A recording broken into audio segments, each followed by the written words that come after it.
तो सरकार से सबसे पहले यही उम्मीद है कि लोगों की सुरक्षा की तरफ ज़्यादा ध्यान देना चाहिए रेलवे में। रेलवे को इस बात पे इन्वेस्ट करना चाहिए कि जो उनका सिस्टम है वो सिक्योर हो, एक्सीडेंट प्रोन हो।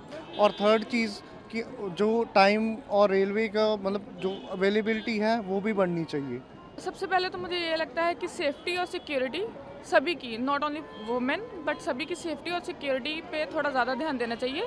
क्योंकि अभी जैसे मैं कुछ नोट कर रही थी कि कुछ लोग ऐसे मुझे लग रहा है कि जैसे किसी का पर्स मारने के लिए ऐसे बड़े खड़े होकर सबका सामान चेक कर रहे हैं। तो मुझे लगता है कि सेफ्टी और security first of all, and then women hygiene of course, sanitation और उसकी जो भी रिक्वायरमेंट्स हैं वुमेन की। और मुझे एक चीज़ यहाँ पे और भी लगती है कि जो पेरेंट्स हैं बच्चों के साथ हैं जो, उनके लिए कुछ फैसिलिटी नहीं है। जैसे मदर्स को ब्रेस्ट फीड करना है किसी बच्चे को, तो यहाँ पे कोई फैसिलिटीज़ अवेलेबल नहीं है। हम ब्रेस्ट फीडिंग को तो करते हैं कि आप करें, पर मुझे लगता है जो मॉम्स ट्रैवल करती हैं उनके लिए ये फैसिलिटी यहाँ पे अभी भी अवेलेबल नहीं है, जो कि मुझे लगता है कि बहुत ज़रूरी है हमारी कंट्री के लिए और ये ज़रूर इंट्रोड्यूस करनी चाहिए। मेरे हिसाब से सबसे पहले रेलवे में जो सारी प्रॉब्लम्स आ रही हैं, like in the terms of security, in the terms of cleanness, plus में in the terms of comfort, so I think that कि बजट में अगर गवर्नमेंट डिसाइड कर रही है for to get a better experience for railways, so I think security prospective से एक बार सोचना चाहिए। आई थिंक सिक्योरिटी में कुछ नया लाना चाहिए, प्लस क्लीननेस में इन्वेस्ट करना चाहिए। लाइक जैसे आप देख रहे हो Delhi metro is very clean and it's known for its hygiene. So I feel that government should like obey that thing into our government railways, Indian railways. So that's what I feel and hope for the best. Ma'am, सबसे पहले तो मैं आपको बता दूं कि ये आम आदमी का देश है हिंदुस्तान। यहाँ पे मिडिल क्लास फैमिली 80% हैं कम से कम।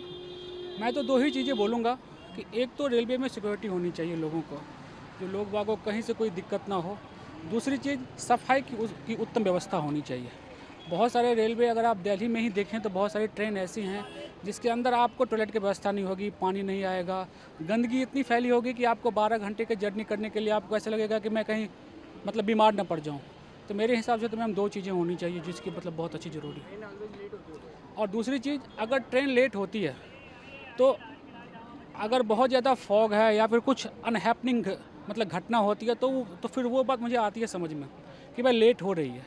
अगर नहीं है तो फिर लेट क्यों हो रही है, उस पर भी थोड़ा सा ध्यान देना चाहिए। मैम, रेलवे से हमें उम्मीद यही है कि सबसे बड़ी बात है इतनी बड़ी जनसंख्या है भारत देश में, एंड हमारी कहने अनुसार अगर हम चलते हैं तो सबसे बड़ी बात है रेलवे में हम अगर इमरजेंसी में कहीं भी जाते हैं 10 दिन या 5 दिन के अंदर में अगर हम चाहते हैं तो सबसे पहली बात तो हमें टिकट मिलता नहीं है। तो रेल का बजट जो इस हिसाब से, पहली बात तो एक तो ट्रेनें की सुविधा बढ़ाएं, मैक्सिमम ट्रेनें चलाएं, या तो लोगों को टिकट मिल सके, सहूलियत मिले इस चीज़ को लेके। एंड दूसरी चीज़ है सुरक्षा व्यवस्था को लेके प्रायोरिटी बेस पे रखी जाए। जो आरपीएफ होती है कहीं ना कहीं वो हम जब हमें कोई रिक्वायरमेंट पड़ती है तो कहीं ना कहीं वो अनअवेलेबल रहते हैं, हमारे पास वो रहते नहीं हैं। हमें अगर यूज़ करना होता है, हमें ज़रूरत पड़ती है तो कहीं ना कहीं हमारे पास होते ही नहीं, तो हम कैसे उनसे हेल्प ले पाएँ। तो इस चीज़ पर थोड़ा सा फोकस होना चाहिए। एंड ट्रेन जो है, ट्रेन मैक्सिमम लेट होती है। इंडियन रेलवे आज तक जो भी है कभी भी टाइम पे नहीं रहती, सबसे बड़ी बात। इस चीज़ पे अगर थोड़ा सा फोकस करें तो ट्रेन कहीं ना कहीं लेट हो समझ में आता है, आधे घंटे घंटे, लेकिन मैक्सिमम 4-4 घंटे 6-6 घंटे ट्रेन लेट होती हैं। तो इस चीज़ पे थोड़ा सा सुधार देखना चाहिए बजट को लेके भी। बस यही है हमारे साथ। Thank you.